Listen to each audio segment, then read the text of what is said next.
Hello everyone, this is Bawler with some important news for you. Subscribe and write your thoughts in the comments.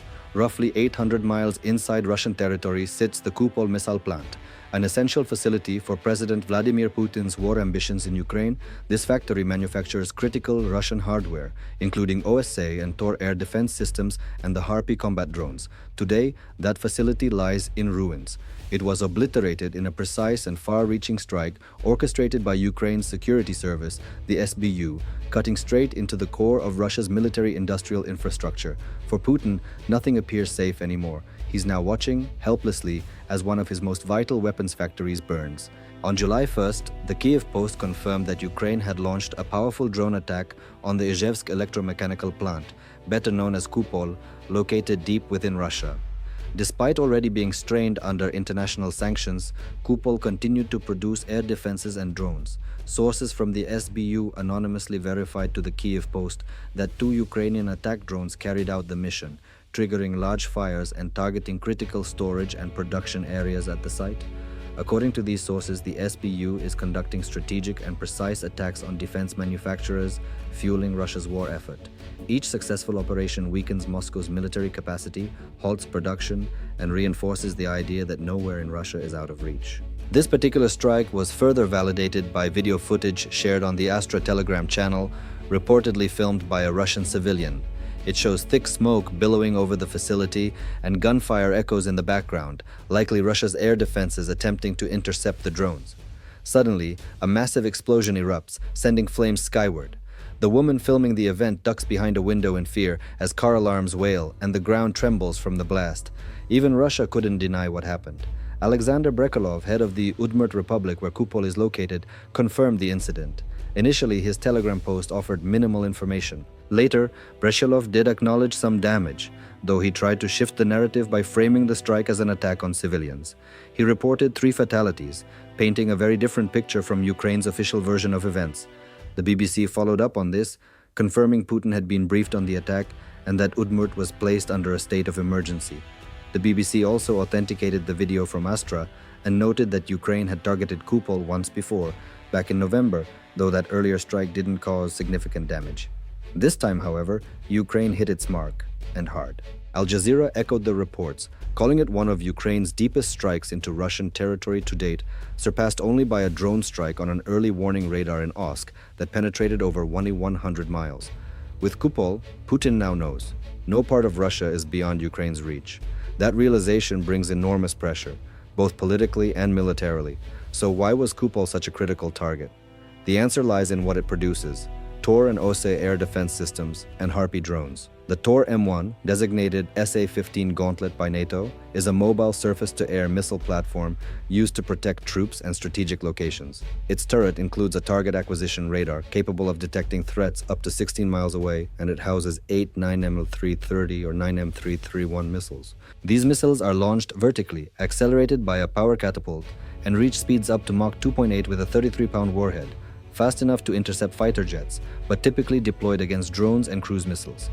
The Tor system is highly mobile, mounted on a 9A330 vehicle crewed by 4, capable of traveling 310 miles at speeds up to 40 mph. It plays a vital role in Ukraine, defending Russian assets and repositioning quickly when needed. But with Kupol destroyed, Russia may struggle to replenish its already limited supply. Only about 120 Tor systems were available before the war, and Ukraine has destroyed several, including one hit by the 42nd Brigade last November. Please support my channel with a small donation. It's not much for you, but for me, it's an incentive to keep going and bring you important news. I've included a PayPal link to support my channel in the description for this video. Thank you. The OSA, codenamed SA-8 Gecko by NATO, is another mobile SAM platform. It carries 6 roof-mounted missiles with a range of 1.2 to 4.9 miles, and newer versions, equipped with the 9M33M2 OSA-A missile, can hit targets 6.2 miles away at speeds up to Mach 3. The OSA stands out as an amphibious system, mounted on a BRZ 5937 6-wheeled vehicle capable of crossing rivers with rear-mounted water jets. In 2024, Russia reportedly had around 390 OSAs in its army, and another 20 in its naval infantry. That supply line may now be cut off.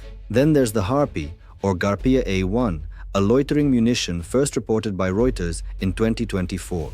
While Iranian-made Shahed drones get more attention, the Harpy is equally dangerous and is partly built with Chinese components, especially engines and electronics. Russia has used Harpies against civilian and military targets, but hasn't confirmed China's role, likely to avoid scrutiny. Now, that production capability has also been severely disrupted by the SBU. So while none of these systems were confirmed as destroyed in the strike, Russia's ability to manufacture them has been crippled. The full impact of this will be felt as the war drags on. Ukraine's deep strike into Kupol demonstrated that no location in Russia is secure. This adds even more pressure on Putin, who was already facing internal dissent. Earlier this summer, Ukraine's Operation Spiderweb destroyed a third of Russia's bomber fleet across 4 airfields. Since then, hardliners in the Kremlin have reportedly urged Putin to escalate by officially declaring war on Ukraine, a move he has resisted, preferring to frame the invasion as a special military operation. Declaring war would allow for full mobilization and more extreme measures, including the use of tactical nuclear weapons. But according to analysts like Carolina Hurd from the Institute for the Study of War, such a declaration would also expose more Russians to the direct consequences of the war, something Putin has worked hard to avoid. That's why Ukraine's strike on Kupol matters far beyond the battlefield. It doesn't just reduce Russia's military capabilities, it fuels political unrest in Moscow. Kremlin hawks are pushing for escalation, and every successful Ukrainian operation stokes those tensions. Putin is now cornered. If he gives in, it may trigger widespread public backlash. If he doesn't, he risks looking weak as Ukraine continues to hit targets deep in Russia. Meanwhile, Putin is preparing for a large summer offensive aimed at the Sumy and Donetsk regions. CNN reports that 50,000 Russian troops are stationed near Sumy to create a buffer zone, while 110,000 more are gathered around Pokrovsk, where intense fighting is underway. But sheer manpower won't be enough. Russia needs drones and air defenses to support its push, and the SBU has just made both harder to obtain. In June alone, Russia launched a record 5,438 drones at Ukraine, up from 4,198 in May. This increase underscores why strikes like the one on Kupol are crucial. Ukraine must disrupt drone production and degrade air defenses to open up safer aerial corridors. It's already doing that. Russia's air defenses are so strained that it's relocating S-300 and S-400 systems from the Far East and replacing them with decoys. Since the war began, Ukraine has destroyed one of the 191 Russian anti-aircraft units, and now it has struck at the heart of Russia's supply line. This weakens Russia at the worst possible time for Putin. With fewer drones and no new TORs or OSAs coming off the line, Ukraine can strike deeper and more often, damaging troops, equipment, and logistics. Even if a full counter-offensive isn't immediately possible, Ukraine can stall Russia's summer push and force it into a defensive posture. The Kupol attack wasn't just a bold move, it was a masterstroke. It hit Russia's war machine where it hurts most, just when it needed strength. Deadly, calculated, and executed with precision. This is the SBU's signature.